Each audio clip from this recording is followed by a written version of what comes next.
सत्य जय भीम। मैं सागर ननीर और आप देख रहे हैं प्रबुद्ध भारत टीवी। अगर आपने हमारे चैनल को अब तक सब्सक्राइब नहीं किया है तो कृपया हमारे चैनल को सब्सक्राइब करें और बेल आइकन को दबाकर ऑल पर क्लिक करें। साथ ही हमारी इस रिपोर्ट को अपने दोस्त, परिवार और रिश्तेदारों में शेयर करना भी ना भूले। दरअसल आपको बता दूं कि 5 राज्यों में विधानसभा के चुनाव चल रहे हैं। ऐसे में 30 तारीख को तेलंगाना में भी वोटिंग होगी और इसके लिए 28 तारीख को जो चुनाव प्रचार है वो थम जाएगा। आपको बता दूं कि तेलंगाना में बीएसपी अकेले अपने बलबूते पर चुनाव लड़ रही है और ऐसे में तेलंगाना से बीएसपी को लेकर बड़ी खबरें सामने निकल कर आ रही है। तेलंगाना में बीएसपी बड़ी दमदारी के साथ अपनी दावेदारी पेश कर रही है और अपने उम्मीदवार भी उन्होंने ऐसे दिए जो मतलब जिताऊ कैंडिडेट उन्होंने दिए हैं। तो ऐसे में तेलंगाना में सिरपुर विधानसभा भी एक विधानसभा है जहां से खुद बसपा के प्रदेशाध्यक्ष डॉक्टर आर.एस. प्रवीण कुमार चुनावी मैदान में हैं। उन्होंने वहां का जो माहौल है वो काफी हद तक बदल दिया है और अब वहां की जो जनता है वो परिवर्तन की राह पर चल चुकी है। कुछ दिनों पहले सिरपुर तेलंगाना में बीएसपी को टारगेट करने के लिए काफी लोगों को मैदान में उतारा गया, जिसमें खास तौर पर उत्तर प्रदेश के मुख्यमंत्री श्री योगी आदित्यनाथ जी भी चुनावी मैदान में उतरे हुए थे और जमकर अपनी विरोधी पार्टियों पर बरस रहे थे।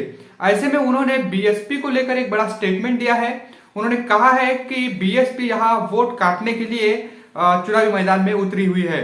आपको बता दूं कि बीएसपी लगातार 2-2.5 साल से वहां पर अपने संगठन को मजबूत करते हुए चुनावी मैदान में उतरी हुई है और ऐसे में योगी आदित्यनाथ का ऐसा बयान आना ये बताता है कि वहां पर बीएसपी पूरी दमदारी के साथ अपने वजूद को बढ़ाने के लिए और साथ ही जीतने के लिए वहां पर चुनाव लड़ रही है।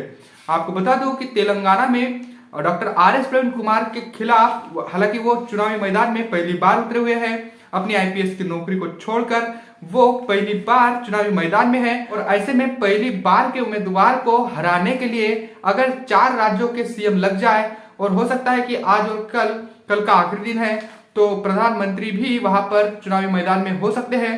तो आप समझ सकते हो कि आर.एस. प्रवीण ने वहां पर बीएसपी को किस प्रकार मजबूत किया हुआ है। योगी आदित्यनाथ ने अपने बयान में कहा था कि बसपा यहां पर वोट काटने के लिए चुनावी मैदान में उतरी हुई है। उन्होंने बीआरएस, कांग्रेस और बीएसपी को एक ही सिक्के के पहलू कहा। तो वही बीएसपी के जो राज्यसभा सांसद है रामजी गौतम और प्रदेशाध्यक्ष डॉक्टर आर.एस. प्रवीण कुमार, इन्होंने बकायदा एक प्रेस कॉन्फ्रेंस आयोजित की और उस प्रेस कॉन्फ्रेंस के माध्यम से उन्होंने बताने का काम किया कि बीएसपी यहां जीतने के लिए चुनावी मैदान में उतरी हुई है। रामजी गौतम ने कहा कि बीएसपी यहां ज्यादा से ज्यादा सीटें जीतकर इन सभी के मुंह पर ताला लगाएगी। योगी आदित्यनाथ के इस बयान पर कि बीएसपी यहां वोट काटने वाली पार्टी बनेगी, उस पर जवाब देते हुए डॉक्टर आर.एस. प्रवीण कुमार ने कहा कि बीएसपी यहां वोट काटने के लिए नहीं बल्कि योगी आदित्यनाथ की पूंछ काटने के लिए चुनावी मैदान में उतरी हुई है। तो आप समझ सकते हो कि जुबानी जंग भी वहां पर काफी तेज हो चुकी है और ऐसे में बीएसपी को लेकर बड़ी बड़ी खबरें सामने निकल कर आ रही है। जमीनी स्तर पर बीएसपी का प्रभाव दिख रहा है और ऐसे में वहां की केसीआर, कांग्रेस और साथ ही बीजेपी घबराई हुई है कि बीएसपी यहां सत्ता में आने वाली है। इसलिए नए नए भ्रामक तथ्यों को सामने लाकर जनता को मूर्ख बनाने की कोशिशें भी कांग्रेस, बीजेपी और बीआरएस की ओर से की जा रही है।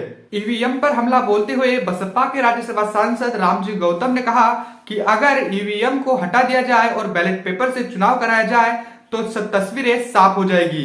बीएसपी पहले नंबर की पार्टी बनकर उभरेगी और ये जितने भी दल अब लोगों को बेवकूफ बनाकर सत्ता में बैठे हैं इनको इनकी जगह दिख जाएगी। योगी आदित्यनाथ ने बीएसपी को बीआरएस की बी टीम कहा था। इस पर उन्होंने कहा यहाँ पर बीजेपी ही बीआरएस की बी टीम है। इनके ऐसे बयानों से यह साफ पता चलता है कि यहाँ पर बीएसपी काफी मजबूत हो चुकी है। आर.एस. प्रवीण ने कहा कि कांग्रेस, भाजपा और बीआरएस ये एक ही सिक्के के, सही मायने में ये एक ही सिक्के के 2 पहलू है।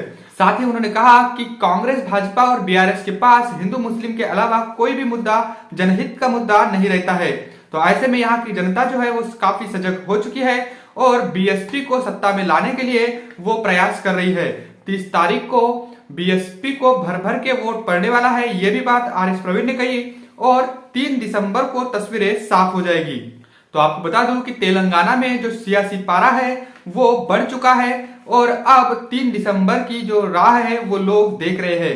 हालांकि 30 दिसंबर को वोटिंग होगी लेकिन इससे पहले ही रुझान सामने निकल कर आ रहे हैं कि बीएसपी वहां किंग मेकर नहीं बल्कि किंग बनने की स्थिति में दिख रही है।